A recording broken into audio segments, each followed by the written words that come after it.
Presento a Alberto Dorado Alejos. Es técnico de Laboratorio de Arqueometría Antonio Arribas Palau, docente invitado en el Departamento de Prehistoria y Arqueología de la Facultad de Filosofía y Letras de la Universidad de Granada, doctorado cum laude con su tesis con título Caracterización de las producciones cerámicas de la Andalucía oriental y el sudeste de la península ibérica, del bronce tardío al hierro antiguo. Ha realizado diversas estancias en la Universidad Autónoma de México y, vinculado a esta temática de su tesis, ha publicado diversos artículos. Colabora en varios proyectos científicos, entre ellos el dirigido por Sebastián Celestino y Esther Rodríguez y Premio Nacional de Arqueología y Paleontología 2018 de la Fundación Palarc, Construyendo Tartesos. Va a presentar una conferencia con el título Las primeras producciones a torno de la península ibérica, una revisión arqueométrica de los materiales hallados en Cuesta del Negro y Llanete de los Moros. Bueno, pues antes de nada, muchas gracias por la presentación. No sé qué voy a decir después del profesor Manu García Era. Un poco voy a intentar orientarlo al final al trabajo que en realidad hemos venido haciendo, digamos, una aplicación práctica de todas estas técnicas que ha venido exponiendo. No puedo empezar esta charla sin agradecer al Museo Arqueológico Nacional pues su disposición siempre a realizar este tipo de seminarios, en este caso en colaboración con el departamento y con el Departamento de Prehistoria y Arqueología de Granada y con Juan Jesús Padilla, que se ha encargado también de administrar toda la cuestión burocrática, tanto desde el museo como desde el propio Departamento de Prehistoria y Arqueología. Y la verdad es que es para mí un verdadero placer estar hoy aquí con un quórum tan especializado como el que tengo, y más ahora después de haber pasado por aquí todas estas personas, ¿no?, que llevo leyendo prácticamente muchísimos años, Valentín, Manuel. Bueno, ahora mismo tenemos un público hiperespecializado y vengo yo aquí, el último, a intentar exponer algunos resultados que espero, bueno, finalmente les sea un poco de su agrado, ¿no? ¿En qué va a consistir un poco cuál es el contenido general de la presentación que voy a realizar? Bueno, lo cierto es que no voy a extender demasiado, pero bueno, un poco voy a intentar enmarcar estas producciones a torno, lo que considero que son las primeras producciones a torno de la península ibérica, tanto evidentemente por estar hechas de esta manera como por los contextos en los que aparecen, en ese bronce tardío, en el sudeste de la península ibérica. Cuáles son las conexiones culturales en las que se embuten directamente estas producciones, por qué aparecen ahí, cuáles son, digamos, algunas de las características de las producciones que a nivel local se pueden estar desarrollando, para pasar posteriormente a ver los contextos en los que, de alguna manera, estas producciones se han ido localizando, que fundamentalmente se traduce, en realidad, en dos sitios de Andalucía occidental, bueno, central y oriental, perdón, como Cuesta del Negro y Llanete de los Moros, que en realidad son dos de los yacimientos casi más insignes de las producciones, incluso de cogotas del sur de la península ibérica, ¿no?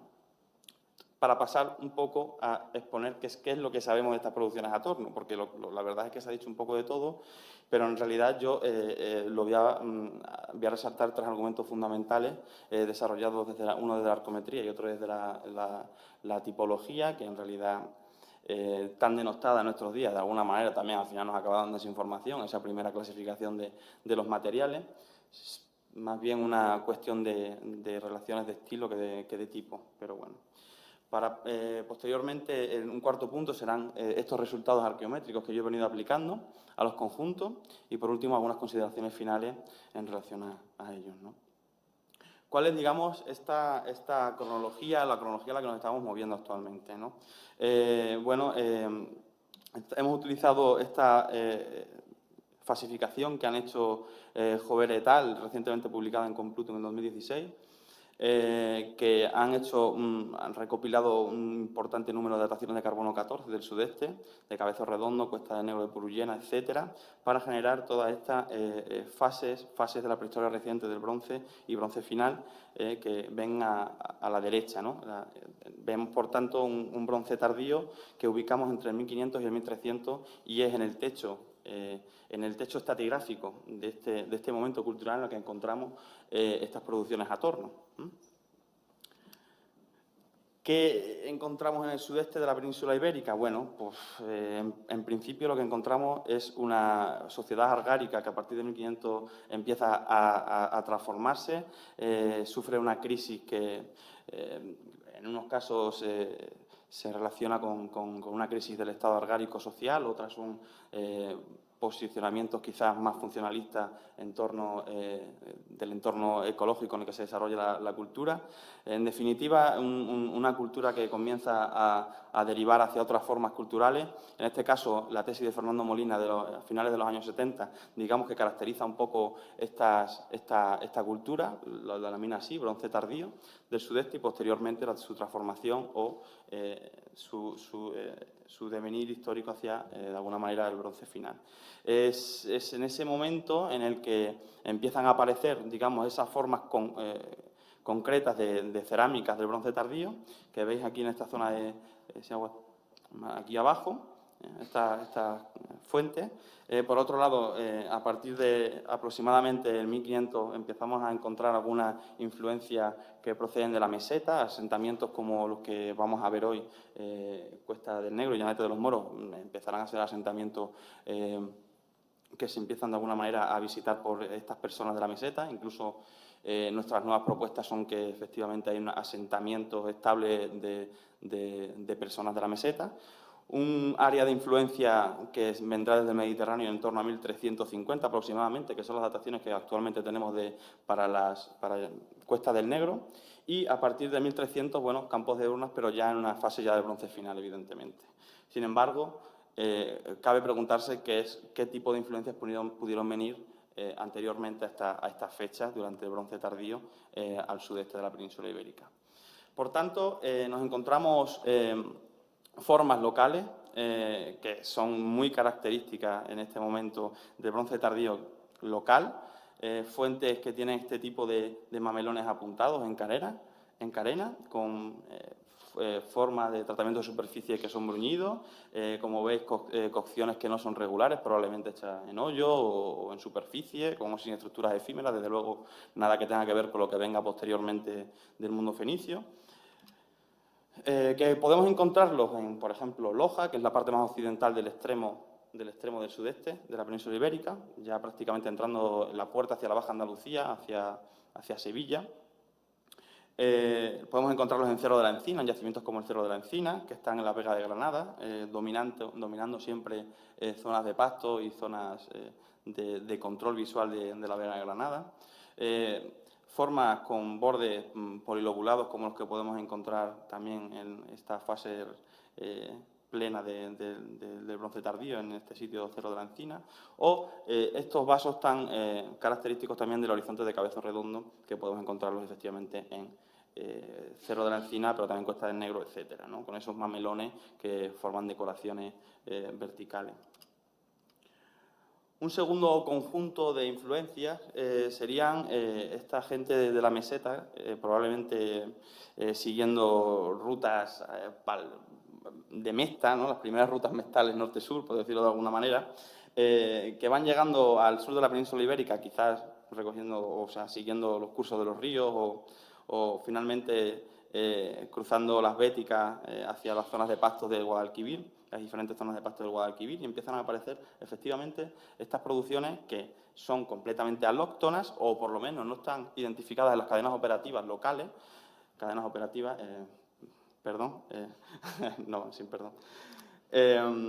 también en sitios como Cerro de la Encina podemos encontrarlo. Les puedo asegurar que personas de aquí, de Madrid, de Salamanca, etcétera, que han visto estas producciones dirían, si se las dejo en cualquier yacimiento de aquí, pueden tener por seguro que dicen que son locales de aquí, producidas aquí, porque tienen en algunos casos unos grados de pericia técnica muy buenas. Llanete de los Moros, otro de los yacimientos que les comunicaba, pues también se ha influido por este horizonte de cogotas del centro de la meseta, o nuevas estaciones que hemos podido documentar a través de prospecciones ya antiguas en entorno de los proyectos de Millares, etcétera, como estas que ven aquí, en los pasillos de Fiñana o zonas de Úbeda, estas identificadas en excavaciones urbanas de la ciudad de Úbeda. Bueno, y claro, no todos son importaciones, la gente se mueve, pero también lleva las ideas. En este caso, He querido mostrar aquí un poco también para mostrar ese registro invisible que pueden ser los aprendizajes. Esta cerámica decorada de cogota, muy mal terminada, con una decoración que efectivamente es de cogotas, pero no está realizada de una manera no está muy lograda, ¿no? Podemos identificar quizás con aprendices. El horizonte que teníamos anteriormente, que actualmente presenta algunas problemáticas en relación a relacionar las formas y las producciones y las decoraciones con las zonas de la meseta, pues el horizonte de Cabezo Redondo, de Villena, que se parece, pero no es exactamente, aparece con formas también incisas, impresas, con peines, pero es una cosa un tanto extraña, que actualmente está en debate. Bueno, hemos hecho algunos análisis arqueométricos de estos conjuntos. En general tienden a mostrar también que son producciones locales, etcétera, y pueden ser, y es a lo que me refería, probablemente influencias que antes del 1300 estén llegando desde la zona de las Transpirenaicas, ¿no? Aquí tienen algunos ejemplos de las producciones del horizonte de Cabezo Redondo. Quizá, como digo, pues producciones que tienen que ver, si se fijan, en algunos casos muy similares, ¿no? Y por último, el tercero de los ámbitos de influencia del sudeste será el Mediterráneo, ¿no? Con estas formas que decimos que son producciones, o lo que nosotros consideramos las primeras producciones a torno a la península ibérica, que las encontramos, como digo, en los techos de una forma ideal de la edad del bronce tardío del sudeste, en yacimientos como Llanes de los Moros o Cuesta del Negro. Son producciones a torno y datadas con semillas, en este caso, con una cronología que da en torno al 1300 a.C. aproximadamente. Y son en estos conjuntos, una vez que hemos visto que efectivamente son producciones a torno, que nada tienen que ver con las cadenas operativas y lo que se conoce con el mundo local, pues vamos a empezar a caracterizarlas en la medida en la que nos sea posible. ¿Cómo lo hemos hecho? Bueno, pues hemos hecho diferentes estrategias que marcaré a continuación, pero antes quiero que conozcan un poco la tierra en que se produce este tipo de llegada del área mediterránea, ¿no? Aquí tienen la localización de los dos yacimientos, de Llanete de los Moros. Llanete de los Moros estaría más en la cuenca del Guadalquivir, mientras que Cuesta de Negro se situaría en lo que denominamos los surcos intrabéticos, que tienen esas características. Quiero que vean este vídeo. Aquí no sé si se han quitado al final. Bueno, si no, pues se van a llevar una sorpresa, sin duda.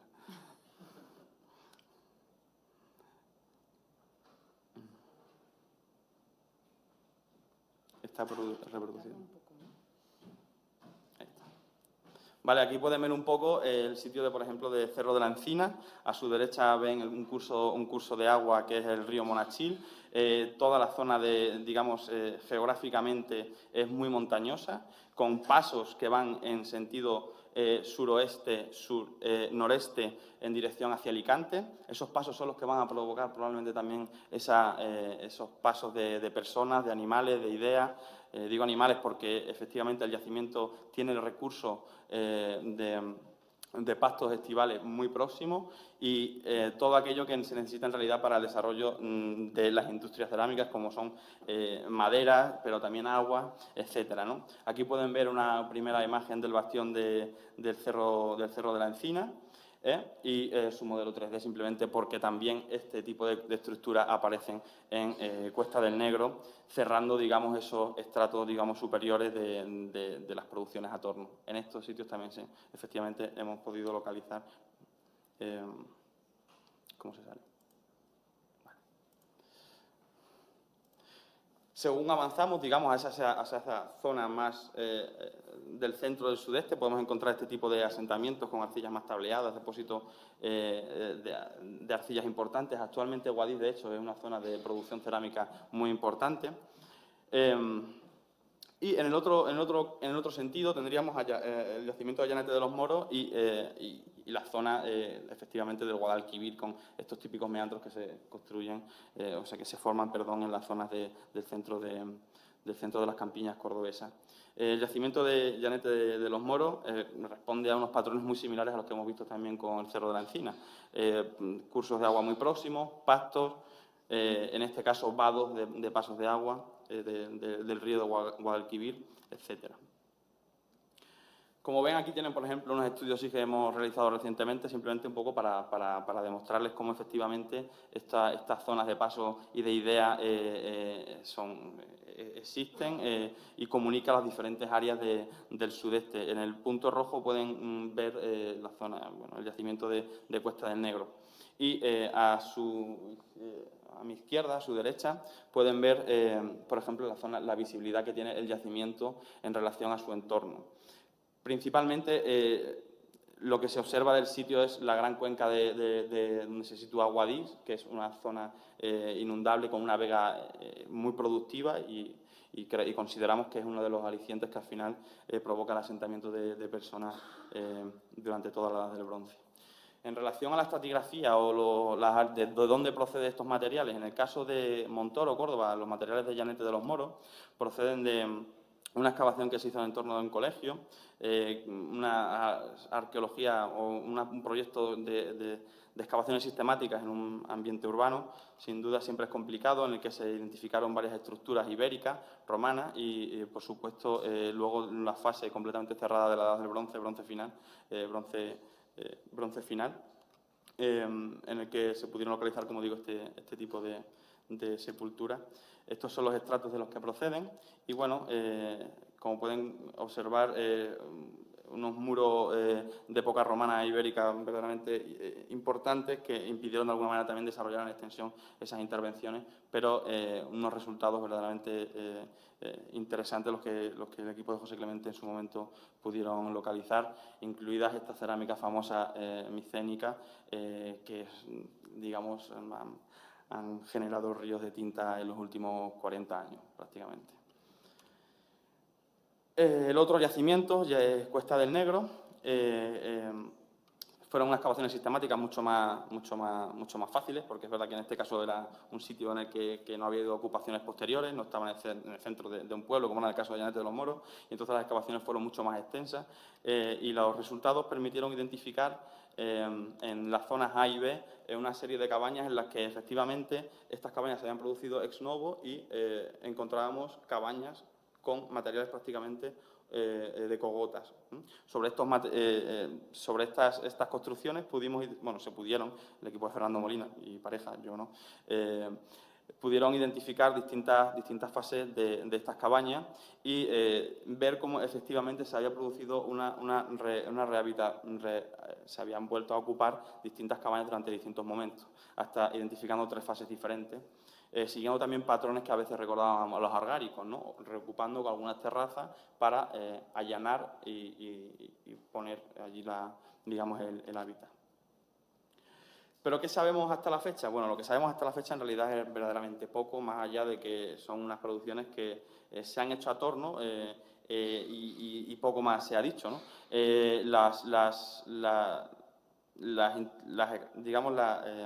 La arqueometría o los estudios arqueométricos que se han realizado hasta el momento de estos conjuntos han sido desarrollados fundamentalmente por el Departamento de Prehistoria y Arqueología, de ahí de la Universidad de Granada, por la profesora Capel, y bueno, aplicando diversos análisis, ella estableció una serie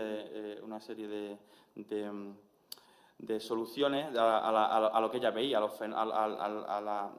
la fenomenología que ella identificaba a través fundamentalmente en el primer estudio de lámina delgada, posteriormente ICP masa. No, aquí podemos leer algunas de las cuestiones que en realidad han sido verdaderamente interesantes en la identificación arqueométrica de los artefactos. Pues cuarzos, plagioclasa, mena metálica, identificación de calcita, foraminífero, se habían cocido a 800 grados.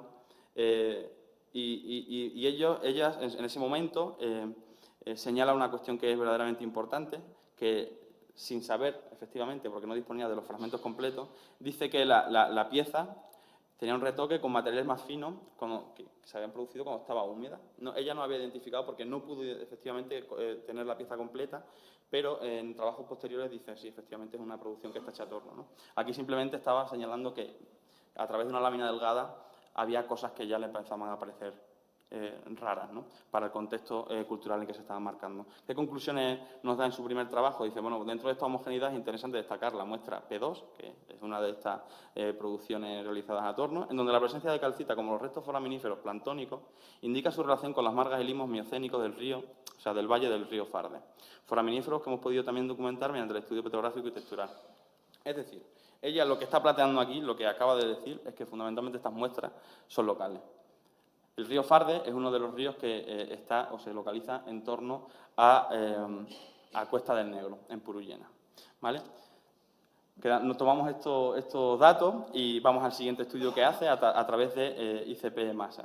Dice, el análisis clúster que hemos realizado, dice, muestra dos grandes grupos cerámicos. El primero, de Cuesta del Negro, relacionados con el bronce final y el argárico, y un segundo que consiste en estas grandes ollas, pots, hechos posiblemente a torno. Aquí ya ella sí había visto efectivamente estas muestras, ya podido identificar las trazas o las macrotrazas que efectivamente le decían que estaban hechas a torno.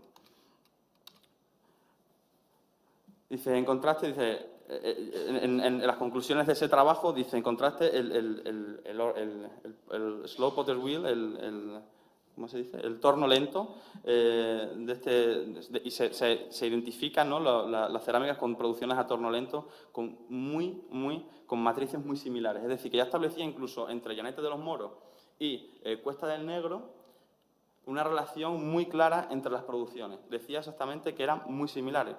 Entonces, a partir de todas estas premisas, nosotros empezamos a trabajar. No sin antes no olvidarnos de las relaciones que tipológicamente se habían realizado desde otros estudios. En este caso, Mariano Torres Ortiz, ya en el 2008, no hace tantos años, en los tiempos de precolonización, señala efectivamente relaciones tipológicas o de forma entre esta vasija, la gran vasija de Cuesta del Negro, y la crátera apitoide chipriota de Copos.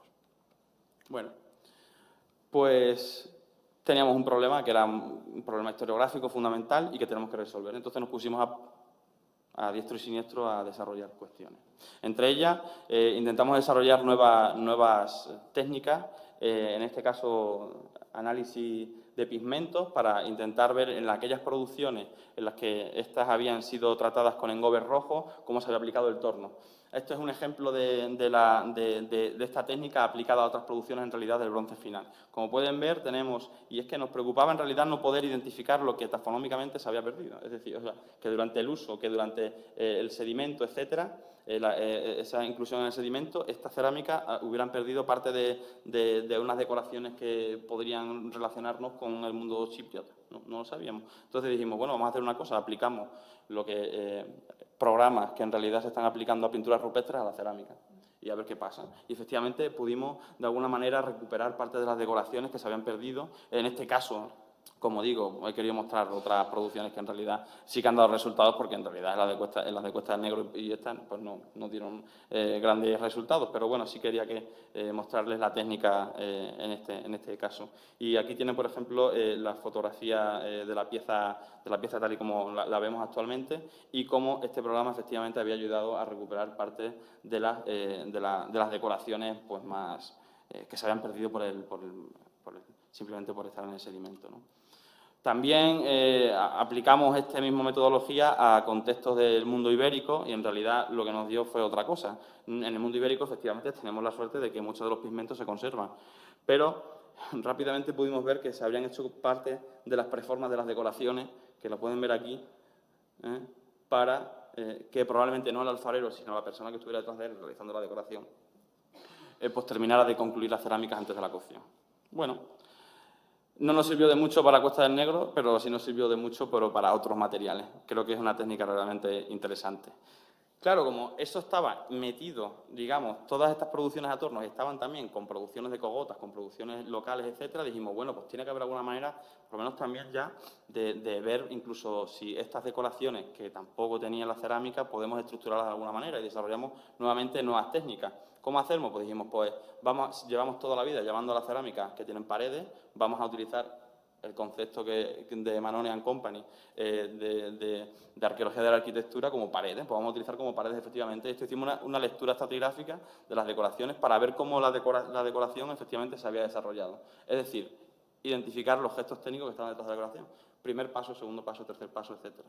Y bueno, este era otro de los casos que quisimos aplicar, pero que no pudimos porque encima muchas de las decoraciones de Cogota ni siquiera se superponen entre ellas. Por tanto, segundo problema, pero dio muy buenos resultados de la cerámica campaniforme. Aquí tienen algunos de los ejemplos que les traigo, simplemente. Bueno, ¿cómo se comporta macroscópicamente estas producciones? Pues son producciones realizadas a torno. El que conoce las producciones de la Edad del Hierro identifica perfectamente cuáles son estos patrones. Son líneas muy continuadas que se encuentran tanto por el interior como por el exterior en estas producciones, y algunas de ellas, además, son las que preconizarán los grandes contenedores, las grandes ánforas con las aplicaciones de engobes blancos, como pueden ver en algunas superficies. He traído también, pues porque me parecía bastante ilustrativo, algunas reproducciones que estamos realizando desde el Departamento de Prehistoria y Arqueología para que puedan ver estas cerámicas en 3D. Me disculpan. Sí, pero bueno. Aquí pueden ver efectivamente algunas de las trazas que, si carga bien, horizontales, no sé si se ven exactamente bien ahí, pero desde luego poco a poco efectivamente fuimos, digamos, descomponiendo toda esa cadena operativa que estaba detrás de la cerámica. Claro, estas rebabas de aquí eran muy características de los tornos, pero también todas esas trazas horizontales que se estaban generando en la rotación, en la energía cinética, nos llevaron a pensar en que se trataba de producciones que nada tenían que ver con personas de la península ibérica. Así de claro. O sea, no había un conocimiento previo para alcanzar este grado de maestría en la producción o la reproducción de cerámica. Por tanto, esto o no era de la península ibérica o era gente que venía con unas ideas y unas técnicas de producción que podían traer a través de contactos comerciales varios o viajes del tipo que sea, ¿no?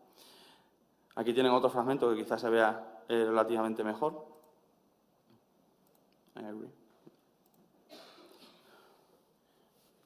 Pero que además tiene una particularidad, tiene una fractura horizontal aquí en la parte inferior que es muy interesante. Esa es la zona de conexión entre el cuerpo inferior que está realizado a mano, que no he podido conseguir una fotografía a tiempo, lo siento muchísimo, y la parte superior que está hecha a torno. O sea que ahora ya tenemos unas producciones que están hechas a torno en la parte superior y la parte inferior unas producciones que están hechas a mano. Es decir, que estamos uniendo, en este caso, dos técnicas que son verdaderamente diferentes, dos cadenas operativas.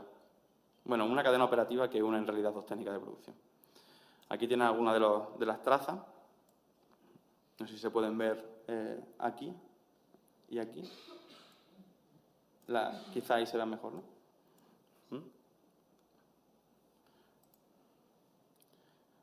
Por tanto, producciones hechas a torno. ¿Qué características tenían las matrices de las producciones locales? Pues estas que ven aquí, generalmente producciones que son reductoras, que tienen variabilidades desgrasantes, a veces aparecen más cuarzos, otras menos, pues en función de si se ha tratado de una u otra manera la cerámica y cuáles eran en realidad los objetivos finales para lo que se había desarrollado.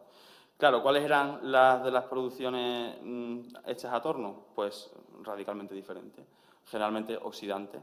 Eso significaba también que había estructuras de combustión que eran diferentes también, que no las hemos encontrado. Tenemos la cerámica.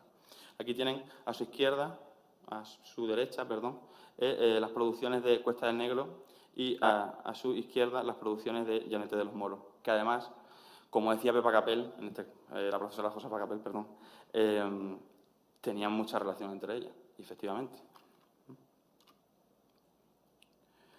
Claro, ¿cómo medir los cambios en las coloraciones entre lo que era local y no era local? Pues a simple vista se ve, pero en realidad, como vimos en los tiempos de casi el empirismo lógico, pues dijimos, vamos a desarrollar una nueva forma de medir también el color. Es una cosa que se lleva haciendo análisis de materiales también durante mucho tiempo, pero nosotros hemos empezado a aplicarlo también a las producciones cerámicas.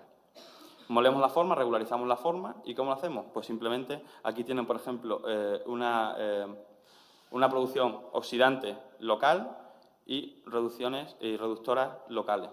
Sin embargo, las de abajo son las producciones hechas a torno y, como pueden comprobar, son radicalmente diferentes, ¿no? Bueno, pues las medimos. Las medimos a través de la colorimetría. Y como pueden ver, se van radicalmente de las producciones locales. Por tanto, ya tenemos un dato empírico que podemos demostrar y mostrar al mundo de una manera relativamente sencilla de que, oye, efectivamente, es que no hay ninguna duda de la colorimetría, que además está en relación también con los elementos químicos y mineralógicos que componen esa cerámica, son radicalmente diferentes en relación a las locales. Con valores y con espectros de color también muy diferentes. Aquí tienen las cerámicas hechas a torno, las cerámicas hechas a mano locales y estas, bueno, pues estas son las arcillas que también es necesario cogerlas en los entornos. Si cambiamos la perspectiva y le damos un atributo diferente, cerámicas oxidantes, ¿vale? Lo que ven en rojo son las cerámicas oxidantes, las que ven en negro son las cerámicas reductoras y las que se ven en amarillo son las cerámicas producidas generalmente mixtas. Como pueden ver, incluso las cerámicas oxidantes hechas a torno son y varían en relación a las locales. Por tanto, seguimos abundando. Son técnicas de cocción diferentes, con espectros de color diferentes. También los grupos texturales hechos, como se llama también el profesor García Era, pues, bueno, esas primeras clasificaciones se pueden incluso corregir con la colorimetría, ¿vale? Disponemos de 8 grupos que en este caso se han realizado sobre el conjunto estudiado, sobre un conjunto estudiado X, en este caso son las producciones de Costa del Negro de Purullena, y vemos cómo también, efectivamente, bueno, pues se van corrigiendo y vamos viendo cómo, por ejemplo, el grupo 2 está aquí conformado, el grupo 1 y el 3 aquí, etcétera, ¿no? Pero siempre estas producciones hechas a torno se desvían bastante de lo que son las producciones de tipo local, hechas a mano. Pasamos a un segundo grado de análisis. Dijimos, bueno, pues vamos a empezar con otro tipo de análisis, ahora la espectrometría. Y dijimos, vamos a empezar a aplicar también para caracterizar lo que estamos viendo a simple vista o los colores que estamos viendo, ¿no? O cómo eran las cadenas operativas, o sea, la forma en la que están producidas de forma macroscópica estas producciones. Y dijimos, bueno, empezamos con espectrometría, en este caso infrarrojo. Y vimos cómo efectivamente una de las muestras no tenía los mismos patrones infrarrojos que los que tenían el resto de producciones del sitio. Tenían un patrón ilítico y las otras eran moscovíticos. Seguimos. En este caso, continuando un poco con los análisis que había realizado previamente la profesora Capel. Y efectivamente vimos que, bueno, había hecho un trabajo maravilloso. Efectivamente, las descripciones que ella hizo en su trabajo son las que encontramos en las láminas delgadas que hicimos a algunas de estas producciones, con foraminíferos, con cuarzo, etcétera. Aparecieron otra serie de cosas que en realidad sí que nos hablaban también de la procedencia, y son algunos óxidos de hierro que pueden ver por ahí, que en ocasiones se relacionan con los fluvisoles, es decir, con arcillas que se suelen depositar en entornos de río. Entonces, quizá eso era lo que también de alguna manera a ella le había llevado a decir que efectivamente podían venir del ámbito del río Farde. Microestructuralmente, bueno, pues efectivamente tenían unos grados altos de sinterización, con algunas cuestiones que ya habíamos identificado también mediante rayos X. Se nos escapaba quizás la arena monacita, que es simplemente una tierra rara que aparece en neises o granitos. Y esto también nos habló un poco de la posible procedencia, ¿no? Porque al final no sabíamos de dónde venían. Es que dijimos, o vienen de Chipre o no sabemos de dónde vienen, ¿no? Entonces dijimos, bueno, estamos barajando aquí que hay una serie de cuestiones que los investigadores y las investigadoras previamente habían dicho que venían del río Farde o venían de alguna zona de la Alta Andalucía. Sin embargo, no hay granitos en la Alta Andalucía. Pero sí los tenemos en las zonas del Bajo Guadalquivir, o próximos a la zona del Bajo Guadalquivir, la Sierra Norte de Sevilla, también en Córdoba. Cuando hicimos el estudio de difracción de rayos X para intentar ver o aproximarnos a las temperaturas de cocción, bueno, pues también vimos, insertando esos valores de cocción, cómo efectivamente había también diferencias. Es decir, tenemos unas producciones de alargar tardío locales, generalmente producidas en ambientes reductores, que llegan aproximadamente o se localizan entre los 700 y los 850 grados. Tenemos unas cogotas 1 que generalmente están cocidas en ambientes reductores, pero que, según avanza la temperatura, empiezan a incrementar las cocciones oxidantes. Y, sin embargo, tenemos unas grandes vasijas hechas a torno que generalmente están producidas en ambientes oxidantes y muy poco mixto y reductor, siendo estas siempre las temperaturas más bajas, como pueden observar ahí. Estos datos están evidentemente obtenidos del estudio mineralógico, como ha mostrado también el profesor García Heras previamente. Hicimos estudios químicos de los conjuntos y rápidamente pudimos observar cómo químicamente estas muestras, estas grandes vasijas contenedoras, estas producciones a mano torno, estas importaciones orientales, no sé, también tenían o se desvinculaban un poco de las producciones que eran locales en Cuesta del Negro, en este caso. Entonces, tuvimos un problema, porque si en Cuesta del Negro y en Llanete de los Moros se nos iban ligeramente de las producciones locales, como pueden ver, aunque yo incremente los estilos o le vaya dando atributos diferentes a estas producciones, dijimos rápidamente necesitamos mucha más información, porque nos estamos quedando en un ambiente muy constreñido y creo que era necesario ampliar el marco químico de la que disponíamos. Y ¡boom! Insertamos todos estos yacimientos que era parte del estudio de mi tesis, de uno de los periodos de mi tesis.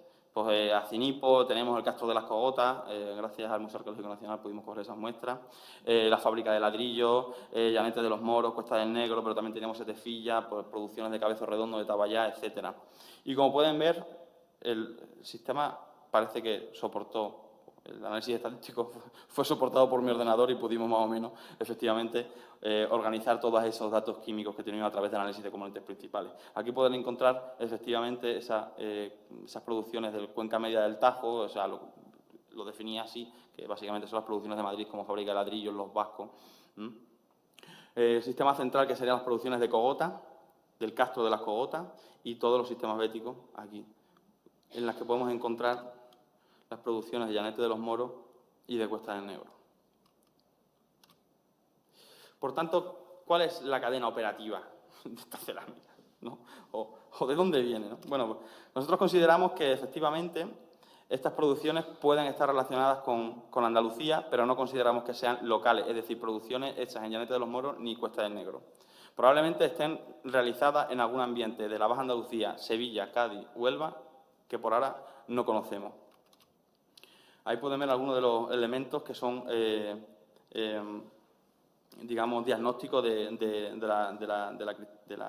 las láminas delgadas del estudio petrográfico de estas muestras, ¿no? Luego se observa una palificación de las arcillas, que era algo que tampoco podíamos ver, es decir, tampoco en las cerámicas locales se habían desarrollado técnicas de purificación como había mostrado, ¿no? Generalmente suelen tener muy poco desgrasante y relativamente bien ordenado. Los modelados, evidentemente, como he venido señalando, se hacían con torno la parte superior y la parte inferior estaban realizadas a mano. Los tratamientos de superficie varían, supongo, en función también de las necesidades del contenedor. Tenemos algunos contenedores que no tienen ningún tratamiento, pero también contenedores que se habían aplicado en gobes blancos, otros rojos, ¿vale? Y unas estrategias de cocción que se situaban entre los 800 y 850 de norma general, aunque había algunas que estaban 875, perdón, por lo general. Esto es una errata. ¿A qué tipo de horno nosotros vinculamos eso? Bueno, pues mirando la bibliografía, en Chipre encontramos estos hornos, que no son los hornos semíticos bicamerales estrictamente, pero los que ya se comienzan a separar de alguna manera la combustión de las producciones cerámicas. Por tanto, ¿qué tipo de consideraciones finales nosotros hemos considerado, qué tipo de consideraciones finales hemos obtenido a partir de estos estudios? Bueno, es cierto, y en este caso en torno a mea culpa todavía seguimos trabajando en ello, como diría aquel. Estamos intentando ampliar las muestras de esta cerámica, estamos intentando obtener muestras de la Baja Andalucía para poder comparar también alguna de las fenomenologías de las láminas delgadas que podemos encontrar allí, cómo se ordenan, si los fósiles son exactamente iguales. Generalmente es verdad que son fósiles que se ascriben al mesiniense, pero bueno, podrían no serlo, podrían ser del norte de África, en fin. Lo que está claro es que, como señalaba el profesor Torres Ortiz, pues guardan una estrecha relación formal con las producciones del Mediterráneo oriental. Esto nos mete de alguna manera, según las dataciones, en todo el entramado que se ha venido denominando como la precolonización, es decir, los primeros contactos a larga distancia, en este caso de componente micénico. Nos encontramos con técnicas mixtas de modelado, en las que la parte superior está torneada, pero la parte inferior está realizada a torno. Se comienzan a aplicar arcillas ricas en óxidos de calcio, básicamente para cubrir poros.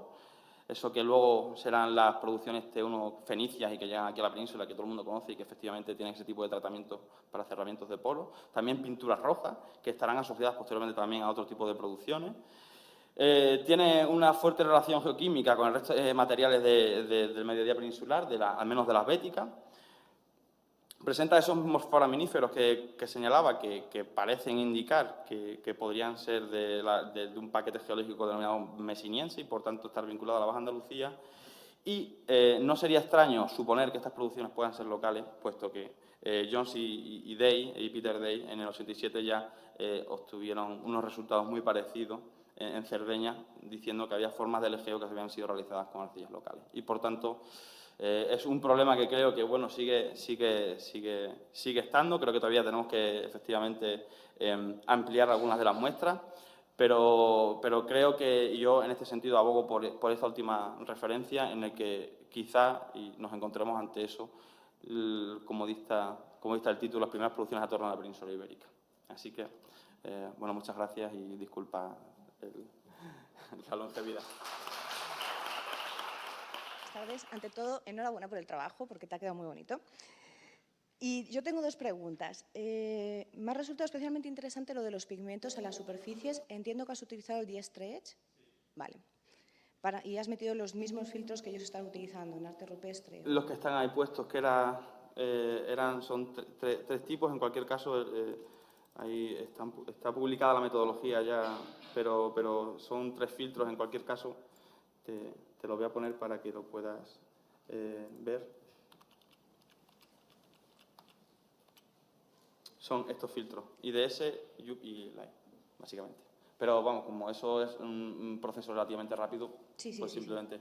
Lo que sí es muy importante en este caso es que la luz, si lo quieres aplicar, sea lo más regular posible para que el programa funcione medianamente. No, yo decoración. Vamos, decoraciones es difícil, pintado es imposible casi. Vale, y la otra pregunta que tenía es, en estas cerámicas grandes de modelados mixtos, a mano y a torno, ¿las materias primas que se utilizan son las mismas? En las dos partes, sí. Sí, ¿es la misma materia prima? Sí. ¿Con la misma granulometría, el mismo tamaño de grano, todo eso? Generalmente sí. Vale, muchas gracias. En cualquier caso hay un problema, y es que solo tenemos dos panzas que están, una además en Cuesta del Negro y otra en Llanete de los Moros, y que efectivamente es lo que permite decir que están realizadas a mano. Y bueno, es una pena porque digamos que también eso reduce mucho también al final digamos la interpretación. Yo las que he visto sí, pero me gustaría tener más muestras de panza. Vale, muchas gracias. No tengo.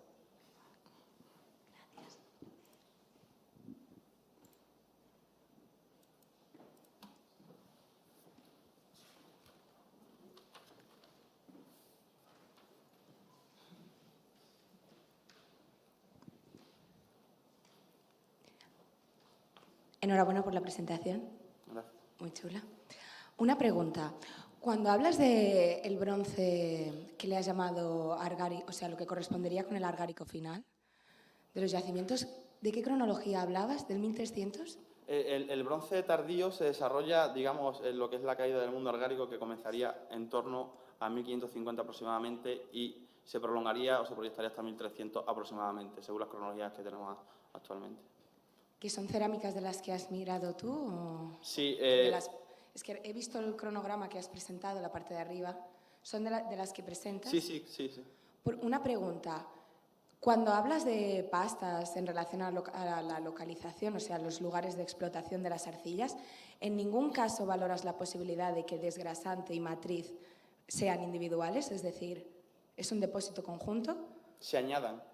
Sí, pero, es decir, en todos los casos de lo que habéis estudiado, ¿la matriz y los desgrasantes tienen la misma composición original? Quiero decir, me sorprende. Mi interés personal es porque estoy comenzando a desarrollar la tesis justamente en estos temas, con lo cual Y me sorprende que en ningún caso no hay ninguna referencia de producciones cerámicas en las que, por un lado, esté la matriz y el desgrasante añadido que no corresponda originalmente al depósito arcilloso. ¿Me explico? Sí. Es decir, cuando hablas del origen, entiendo que cuando miras la lámina delgada entiendes que la fracción gruesa y la matriz viene toda del mismo sitio. Sí, en este caso además es que nosotros, el muestreo se desarrolló en un total de 35 yacimientos arqueológicos. De ellos, 15 pudimos obtener arcillas de los entornos. Entonces, siempre los estudios que hemos realizado han tenido muy en cuenta el origen geológico, o sea, el sitio en el que se desarrolla el yacimiento y ha hecho estudios en el entorno de muestreos sistemáticos de arcilla. Entonces, cuando decimos que efectivamente en este caso son producciones que esas inclusiones o esos desgrasantes sí vienen de los paquetes, en este caso, del paquete geológico, o por lo menos tiene sentido. Se pueden añadir, no digo que no se puedan añadir, pero siempre van a ser del entorno geológico en el que se desarrolla, en este caso. O sea, no hay un machacado previo de desgrasantes. Fundamentalmente, es que he trabajado sobre las producciones a torno, en las producciones a cogotas, por ejemplo, las producciones locales, efectivamente sí se observa que hay procesos, sobre todo de limpieza de algunas arcillas, pues fundamentalmente en fuentes, ¿no? y vasos, etcétera. Sí es verdad que de una forma casi canónica, pues efectivamente en las ollas pues parece que tienen efectivamente más cantidad de desgrasantes y por tanto puede inferenciarse de que de alguna manera los elementos han sido machacados, pero no de forma, no al menos en las producciones hechas a torno, que es lo que he señalado.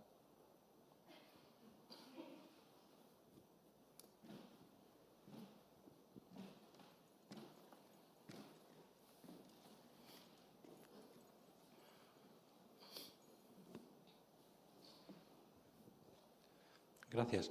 Yo no era una pregunta más directamente a ti, sino relacionada con la pregunta de esta chica en relación con la adición de inclusiones, desgrasantes, etcétera, etcétera. Hombre, cuando tú dices que un desgrasante se ha añadido, ya de por sí no está en el depósito, ¿no? O sea, quiero decir, vamos a ver, otra cosa es que lo que tú estés añadiendo pues esté en el entorno, en el depósito cerca, y sea un material probablemente bastante similar desde el punto de vista mineralógico. Pero claro, si tú lo estás añadiendo es que no está en el depósito. Vamos, yo lo entiendo así. No sé, claro. Es que de por sí ya la palabra lo dice, ¿no? Si no, no lo añades. Si no, no lo añades, vamos, no sé.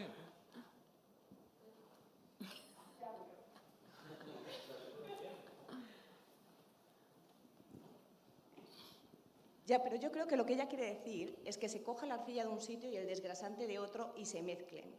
El problema es que cuando nosotros estudiamos materias primas, generalmente nosotros establecemos el origen de la materia prima por coherencia mineralógica, por coherencia química, por coherencia de algo.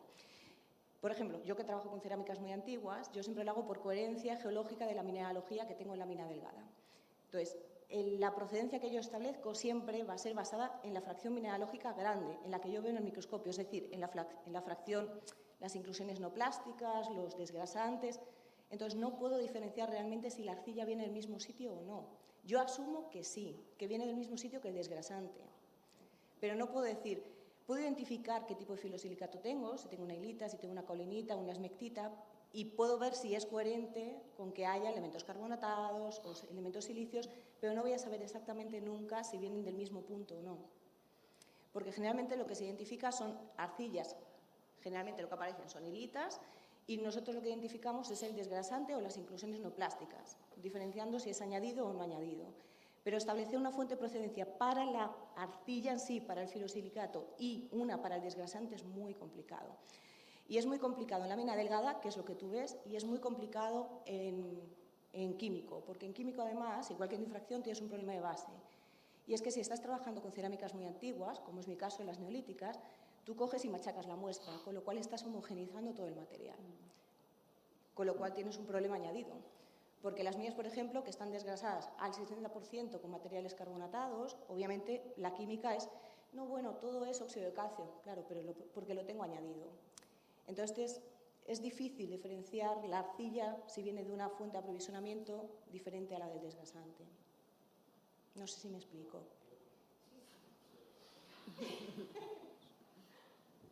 Bueno. Bueno. Sírvete. No, pero era por si alguien me quería adelantarse, no sé, quería ser educado, no ponerme aquí a hablar así.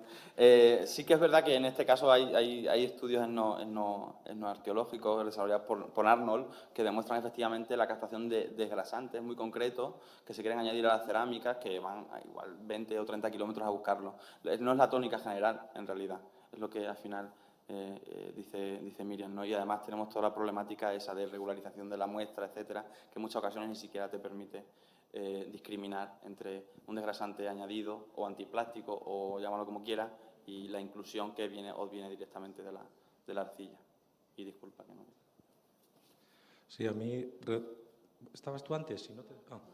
No, a mí me gustaría todavía incidir muchísimo más en todo esto, porque el tema es muchísimo más complejo que todo esto, pero muchísimo más complejo. Hay varios factores y sobre todo la experiencia en esto juega mucho. Yo he tenido la oportunidad muchas veces de manejar arcillas recogidas en el entorno. He tenido también la oportunidad muchas veces de, incluso dentro del mismo ambiente geológico, tomarlo en diferentes partes, con diferente profundidad, etcétera, etcétera. Bien, jamás tienes la misma arcilla que una cerámica arqueológica, jamás. ¿Por qué? Pues porque hay muchos factores. Uno de ellos es que ha pasado el tiempo. Entonces, claro, es muy difícil que tú vayas a muestrear en el mismo sitio que ellos muestrearon su arcilla. Es que directamente es imposible. ¿Por qué? Pues que han pasado 2000 años, 3000, 4000, lo que sean, ¿no? Entonces nunca vas a tener el mismo. Nosotros siempre tratamos de jugar con el criterio de incertidumbre, que podemos llamar, ¿no? Hombre, tenemos una serie de datos en los que apoyarnos, que puede ser, oye, pues la compatibilidad geológica es muy alta, en tanto en cuanto tenemos las mismas formaciones mineralógicas, el mismo ambiente geológico. Claro, yo como mostraba antes, si estoy en un ambiente granítico y de repente me encuentro con una inclusión de basalto, casi ¿no? En blanco y en botella, como se suele decir. Pero claro, eso son cosas que no siempre te ocurren, ¿no? Normalmente la realidad es muy distinta y esto pues ocurre muy pocas veces. Entonces, ¿qué ocurre? Que, claro, ver si la arcilla realmente es la misma y el desgrasante es otro. Hombre, los depósitos de arcilla raramente tienen arcilla solo.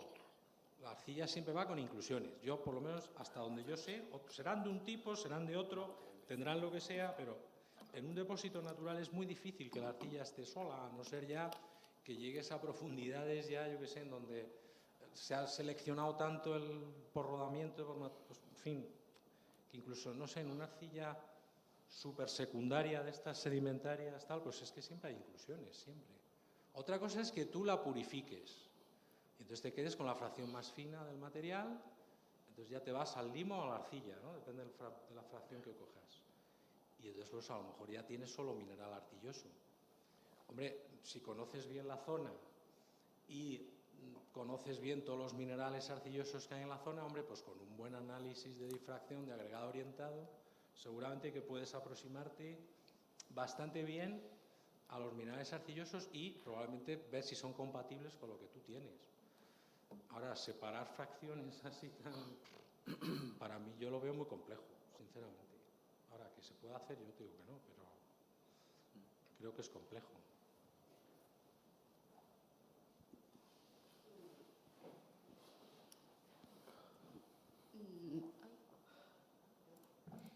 Me da un poco apuro hablar en un terreno en que hay tanto entendido y tanta personalidad en el mundo técnico de la arqueología, viniendo del mundo de la cerámica, como es el mío. Pero un poco ya lo que iba a decir lo acaba de explicar Manuel, es tu nombre, ¿verdad? Pues que en realidad yo creo que esas diferencias de cuando aparecen pastas con más desengrasante o menos desengrasante es simplemente en el proceso de decantación. Si tú vas a coger una pasta que vas a utilizar al torno, coges la parte de partícula más pequeña, que sea más plástica, y si necesitas que tenga más desengrasante porque va a ir directo al fuego o porque vas a hacer unas piezas de mayor tamaño, pues coges otra mezcla. Pero normalmente solamente hay que irse a los alfares, que todavía queda alguno, pocos, pero queda alguno. Es así como se hace. Y Y lo de la mezcla es completamente contemporáneo, para reutilizar cacharros que se han roto, pastas que necesitas especiales para otras composiciones, pero bueno, no sé si… me parece muy complicado para ese momento.